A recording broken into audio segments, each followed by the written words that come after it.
Hey everybody, welcome to Workforce Gaming. I am Brad, here with Doug. Hey. Stray was just released for free for all of us who pay an exceedingly large amount of money for PlayStation to give us games. Yeah. Yeah. This is a game, 120 bucks a year. I think that's what it was. but I got this cat game Yeah. and 4 PlayStation 1 games. Anyway, Stray is a game that I actually felt bad about halfway through.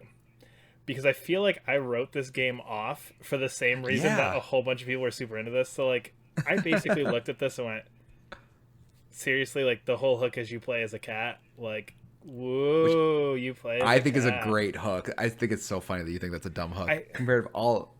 It's just a neat thing. Have you never played as a cat before? I agreed. I think my issue was the reaction to the game was like there was nobody commenting on anything other than, but look at the cat. He's scratching the wall. Sure. He's asleep. I think it was more a reaction to the reaction than a reaction to the actual game. Because again, like the weird world, the robots, everything always looked kind of cool. But I just kind of wrote it off because everyone was like, oh, but look, you can take a nap next to your robot and Sure.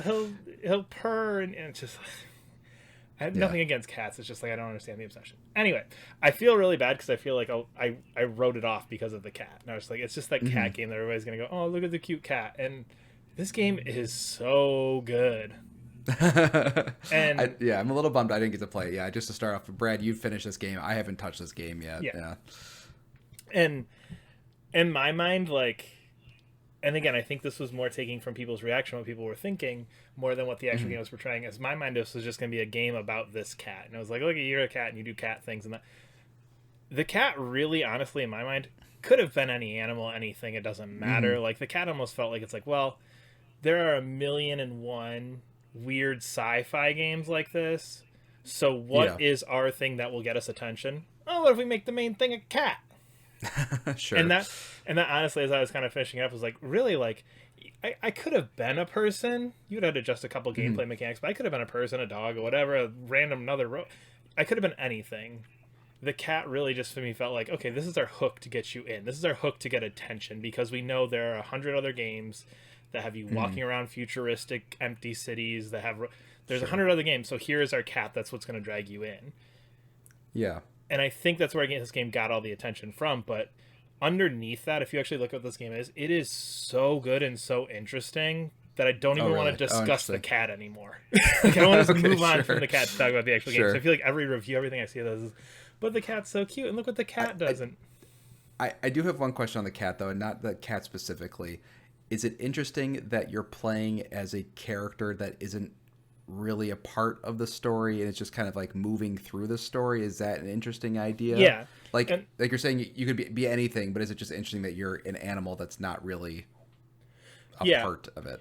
And again, I think that's where some of like my thought of like it really doesn't matter because all you are is just kind of this nonverbal thing being led around this world, kind of interacting with things and being shown different things. So again, it's cool that you're playing this nonverbal piece, this piece that is just kind of exploring, and really basically to set up the basic plot is it opens with you up playing in kind of like this sunny area and you fall in. Oh, cool. Yeah. And then you're in the city and you start talking to these robots and you get a little companion thing named B12 that shows up and he translates the robots for you. And that part takes away, I think, and you go, okay, well, now it can be anything because this robot you can talk to everybody because the robot's translating for you. So instead of just sitting there going like, I'm listening to the robots go, the robot's going, oh, okay, it said this to you. So you can communicate back and forth, which I think really helps.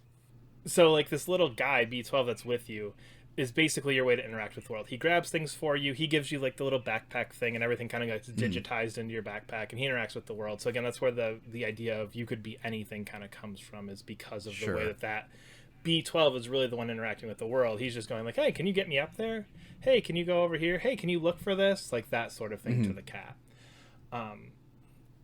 Again, it is very simple and straightforward, which I was not expecting either. It's very much a like just, here's where you need to go. Go over there. We gotta go talk to this guy. Okay, you found this, now go find this thing. There's 2 or 3 opener areas where you get to like kind of like a district in the city, and you've got one of the initial ones is you find this one robot guy, and he's like, okay, I need you to find my 4 other notebooks, and they're in all of my friends' house. Each one of my friends has a notebook. Can you go to their houses and get it? So other than that, the game plays a lot of at one point you're in a hallway and you're just running through to get through this. You're in the sewers just trying to get through the sewers. So it's a lot of very straightforward things. I think I kind of had this more open world thought of it too when I kind of first envisioned it. Oh, okay, sure. Yeah, but it is very just straightforward.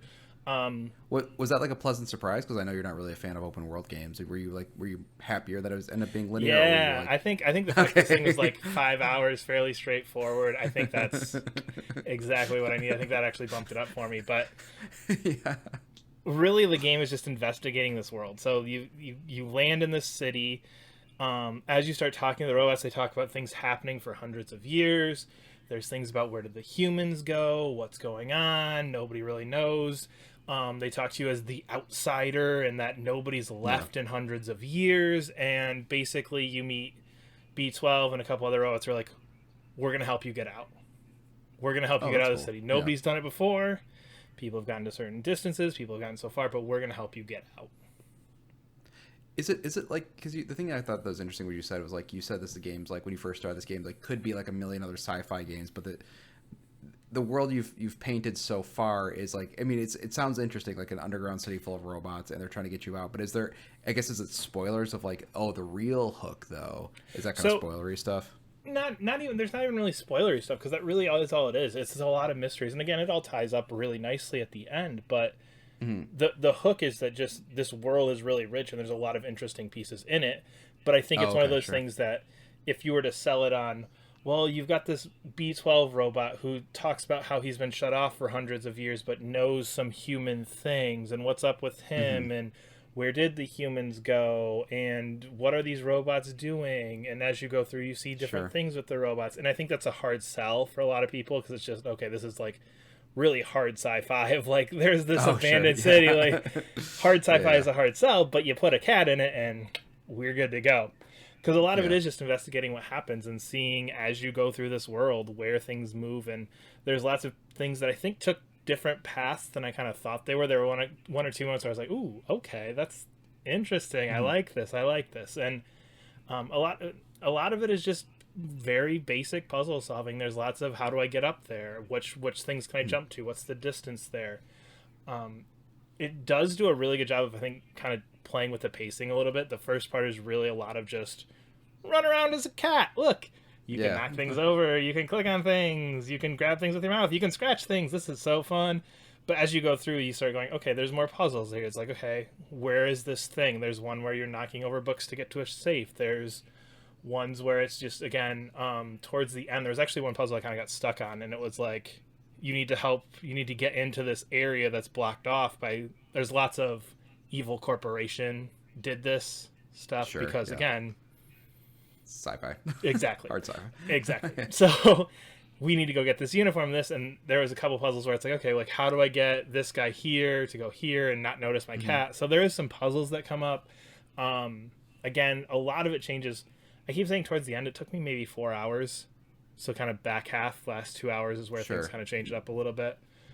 There's stealth parts where you've got little drones that have the little like seeing eye thing, and if you step in it, they shoot at your cat, and your cat dies. So it's not like it's not like a, because I thought it'd be more like kind of walking simulator-y, but it's not really that. Or is it kind of like broken up into like, here's your video game level, and now here's your just go hang out and be a cat and explore for a bit? Or does it not really fit in either box? Not really either. It's just kind of an adventure game.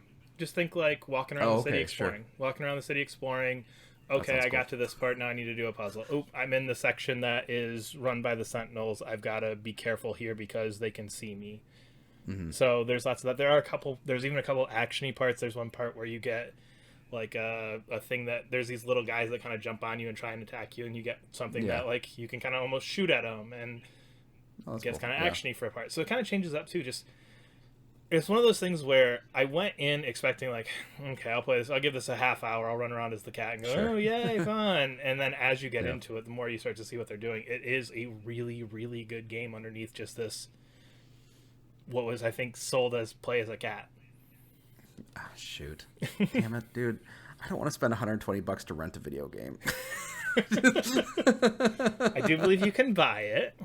I know, but it's also $40, which seems like a lot for a video game. I mean, that's It's a just, third of a year.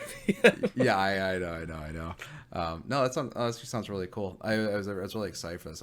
Is the world really detailed? That was the thing I was actually kind of curious about, because in the gifts, it's like, wow, you can walk on a keyboard. I was like, that's kind of like a lot of detail. Is like a really dense world that you're exploring, or not really? Parts.